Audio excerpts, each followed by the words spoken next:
The following words are brought to you by the American education system. Quote, kill those kids. Those C-word, epithet for white people, going to private fancy schools with those fancy khakis plus sport jackpacks, with their daddy's Mustangs plus convertibles. F you little S-words. I wish to shoot you weak A-word, D-word, with your mop yellow hair. Wanna kill all of you little C-word. Bunch of little F-words. With your white privilege. F-U F-word. Now, many of you may be asking, why would I say those words come from the education system? Because the simple fact of the matter is that, in a certain way, they do. Of course, those are the words of Audrey Hale, the absolute maniac, deluded individual, tortured soul, who decided to take their delusions and their anger out on innocent people and shoot up a school in Nashville, killing both elderly school workers and also, even more unfortunately, little children. But my contention is that Audrey Hale and people like Hale are not created in vacuums. In fact, they are molded by the societies in which they live. And in order to truly analyze and dissect the source of this kind of vicious evil, because that's essentially what it is absolute evil, and in society, we need to be more comfortable talking about evil and its role in our world, we have to also ask ourselves, what are the prevailing and dominant ideologies in our society that might push an individual who is already clinically insane, as evidenced by this manifesto and evidenced by other details that have emerged throughout the case, to commit these kinds of atrocities? Well, my thinking is this, my friends, and this is a very controversial thesis, but I want you all to follow me through here. And I believe that once you have followed me through this thinking, you may very well have the same beliefs that I do. But if you don't, you will at least have heard an informed perspective that you will not get anywhere, not in the mainstream media, not in the New York Times, not in any of those fruitless, dry publications that seek to keep you, your mind, and your spirit entrapped within the status quo and to keep your thinking and its potential as dim as it can possibly be. There are people in the society that actually benefit from you not thinking, but simply being blind automata that follow the waves of the cultural sands. And that's actually what we're going to talk about today. The American education system, my friends, is not an education system. It is a schooling system. And schooling is not education. Let's give some definitions here. Education, at least in the Enlightenment era liberal education definition that we now understand to be educational, and many of us think of education, is simply a process, a procedure that refines the mind of man by introducing him to certain concepts that are necessary to holistically appreciate the world. In ancient Greece, in the classics, education was about molding the man in light of virtue to suppress his passions, this is a practice called continence, and to understand also the world around him by studying art, philosophy, and history. The Enlightenment actually took on a note from the ancient Greeks and ran with it because they believed that the mind, many Enlightenment thinkers believed that the mind was actually the sharpest tool in a man's toolkit and one that he could avail himself of to actually understand the world, be a good contributor to society, and most importantly, reach his potential. But schooling, far from being a force that refines the mind, far from being a force that awakens your use of reason, far from being a force that actually helps you appreciate the world, schooling is plain and simple, repetitious indoctrination meant to direct an individual towards a particular end that oftentimes has absolutely nothing to do with their own well-being or anything to do with truth, moral principles, and the matters of the world that are essential for man to understand. Schooling is simply akin to training a robot by programming it what to think, how to think, and when to think. Schooling is essentially attempting to instill the status quo into the heads and souls of the youth in the hopes that they will be reflections of the broader society or reflections of the society that you want. In many cases, we don't have an education system. We have a schooling system. And how can I say this? Well, allow me to read you some quotes from major thinkers in the history of American education that hundreds of years ago put forth their view on how education should be taught. And these thinkers essentially form the foundation for the formation of the modern day public school system, which uses their theories to educate millions of pupils in America to a very, very dangerous effect. Let us start with John Dewey, who is considered the founder of modern-day American education. Dewey is quoted as saying the following in his work, My Pedagogic Creed. He says, "I believe that all education proceeds by the participation of the individual in the social consciousness of the race. I believe that the only true education comes through the simulation of the child's powers by the demands of the social situations in which he finds himself. Through these demands, he is stimulated to act as a member of a unity, to emerge from his original narrowness of action and feeling, and to conceive himself from the standpoint of the welfare of the group to which he belongs." So Dewey says education is not about you actually becoming a better person. It's about how you can contribute to the group and your existence in relation to the group. Keep this in mind. It will be very important in a second. "I believe," and this is what he goes on to say, "that education is the fundamental method of social progress and reform. I believe that every teacher should realize the dignity of his calling, that he is a social servant set apart for the maintenance of proper social order and the securing of right social growth. I believe that in this way, the teacher always is the prophet of the true God and the usherer in of the true kingdom of God, where, and this is Christian Watson talking now, the individual is subservient to the collective, and every single thing you learn must be phrased in the context of the society you exist in, with no deference or care to the world that you did not exist in that came before you." What is wisdom? Part of wisdom, my friends, is recognizing the merits of the beliefs and thoughts of past generations and then applying them to your current generation in a manner that is the most fitting to your current period of time.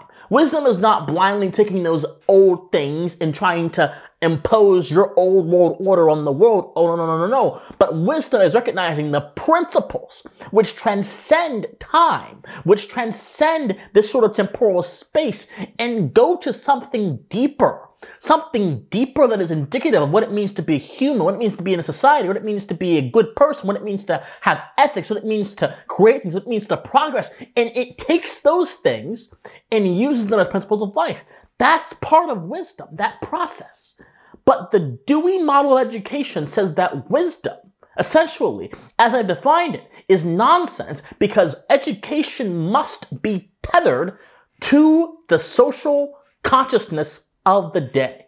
We'll get to why that has a direct link to Audrey Hale in a second. But I can't just read Dewey. But by the way, Dewey's theory of progressive education is one of the most used educational theories in America, and it was basically there at the formation of the modern public schooling system. Modern public schooling in America is in part a result of Dewey's theory of progressive education. Because before Dewey's theory, you had traditional education, where ideas, universal principles, philosophy, history were taught from an impartial viewpoint. And parents instilled values in their kids, but nothing, and the classroom was not a factory for social ideas. The classroom was not a factory in America for political agendas. It was simply a place where the events of the world were kept far away from the kids, and the more universal matters were taught. But Dewey flipped it and said, no, we must train our kids to be involved in the events of the world, and we must do so from a particular point of view. Now, Woodrow Wilson, who was a president of the United States of America, one of the leading heralds of the progressive era, in which this modern sort of Dewey form of education came to be about, which created our modern-day schooling and education system, he says the following: "It is imperative that we distinguish between education and technical or industrial training. We want one class of persons to have a liberal education. We want another class of persons, a very large, much larger class of necessity in every society, to forego the privileges of a liberal education and fit themselves to perform specific, difficult, manual tasks.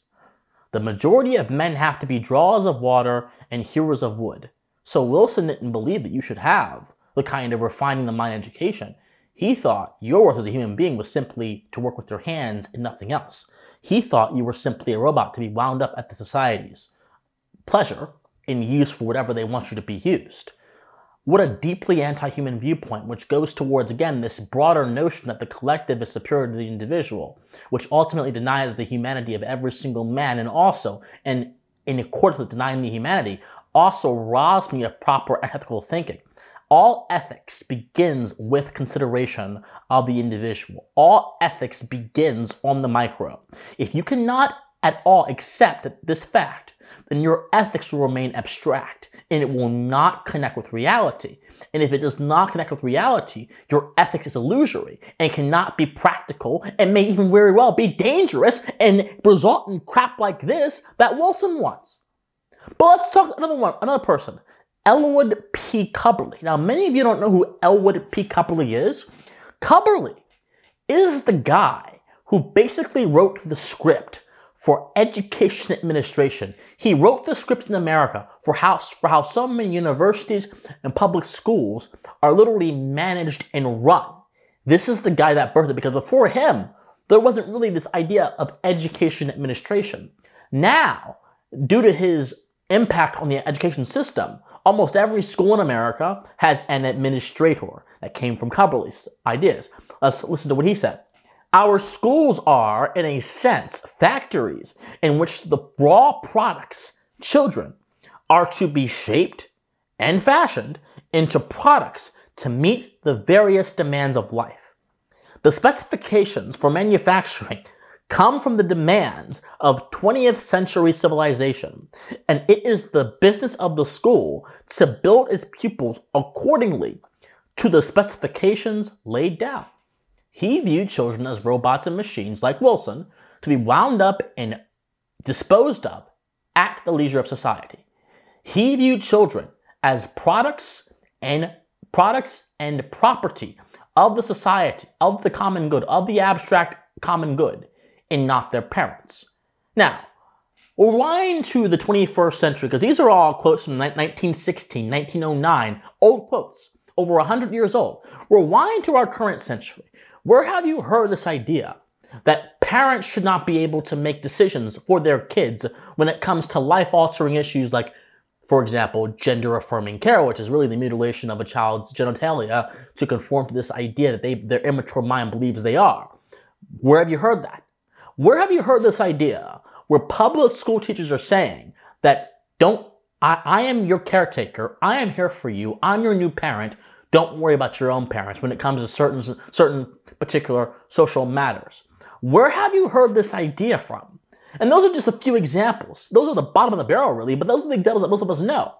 You've heard these ideas because they have been proliferating in our modern cultural discourse in such a way that it begs the question, do many American institutions actually believe that? Well, yes, and it comes back to Cubberley, comes back to Dewey, comes back to Wilson, it comes back to the idea of progressive education, it comes back to the idea that man needs to be molded by the society for its own purposes, and he should not at all be someone who is free-thinking, independent-minded, free-spirited, and someone who wants to pursue his own desire. That doesn't matter. What matters is what the collective wants to do to you. Now, if the emphasis is on social consciousness, and the emphasis is on winding up children like automatons to do what you believe they should do in society, then the children will become sponges, repositories, if you will, for whatever ideas the institutions in that society are pushing out at that period in time. Do you see where I'm going? When Audrey Hale says white privilege, in general, that may mean nothing. But in the context of our current social era, where there has been an increase in anti-white prejudice against people just because of how they look, on the basis of these flawed and really silly, abstract academic theories that blame all of the problems of minorities and all the problems of the West on white people, is it not surprising that out of 2% of the population of crazy people, one of those 2% actually took it seriously and went ahead and tried killing people? Is it no mistake that in a society where our education institutions are increasingly and incredibly skeptical of free market capitalism and skeptical of the principles of voluntary exchange, that one person out of 2% of all the crazy people in the country took those ideas and went ahead and destroyed people? Here's what I'm saying. I'm saying that when you divorce education from universal principles, when you divorce education from teaching rote skills like reading, learning, mathematics that actually better the person and increase their understanding of reality, and when you place education as a social experimentation factory, then what will happen is bad ideas will undoubtedly be taught one way or another.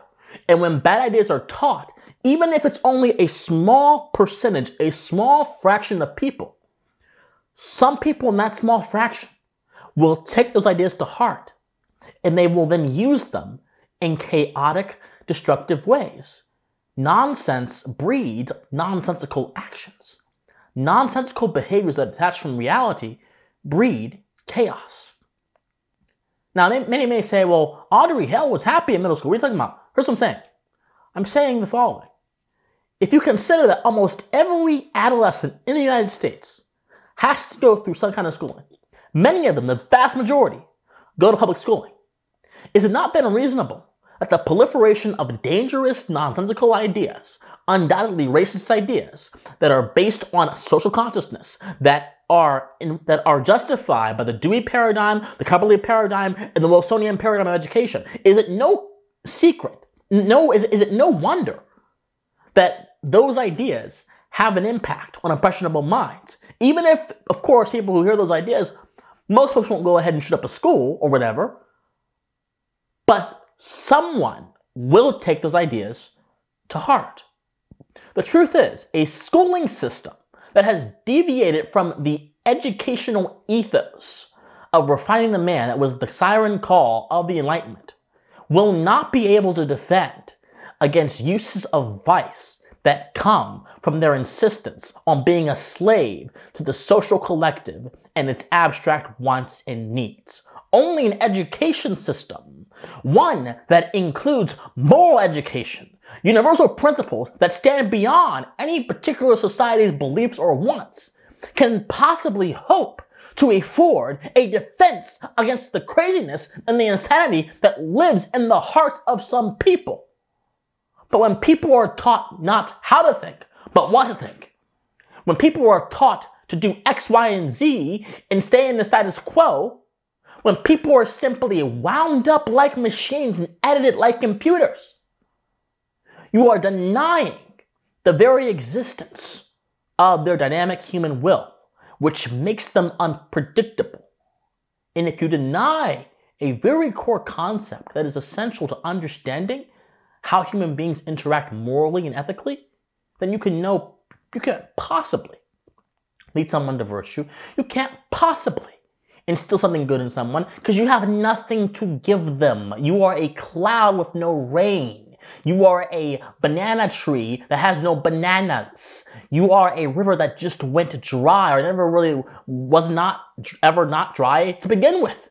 You are giving them nothing because you're teaching from a flawed premise. And flawed premises, as the laws of logic teach us, cannot lead to sound conclusions. It just does not follow. Audrey Hale existed in an educational context where the concerns of the society outweigh the universal principles and ideas that stand independent of that society. And when the concerns of society are concerned generally with bad-mouthing people of a certain race or hating people of a certain disposition, you can best believe, even if it's only 1% or 1.5% or 0.1%, someone will latch onto those ideas, take it to heart, and end up doing some destructive nonsense. That's what Hale did. Those words I read at the beginning of this video should not surprise you. What should surprise you is that so many people continue to remain willfully ignorant of the inherent intellectual battle that must be happening, needs to happen, in the education systems of the West. Because it's not just America. In Scotland, we have reports of things coming out there. In UK, there's stuff going on. It's all across the West. We must, as men of reason, men and women of reason, torchbearers of light, take our insights, our knowledge of the world, and use it to push back against this destructive nonsense before more and more minds are infected and are wound up like automatons, like these educational theorists wanted them to be, and released into the world to commit all manner of chaos and immorality. My friends, study philosophy, study history. If you want to support me and my mission, like this video, comment on this video, share this video, subscribe to this channel, donate to me on Patreon, PayPal, Locals. My donations help me a lot. Please, if you want to keep this content coming, I need your help. My friends, I love you guys so much, and please study history, study philosophy, remain convicted in your soul that the truth can be found, known, and defended. And most importantly, my friends, you better stay pensive. Bye, everybody.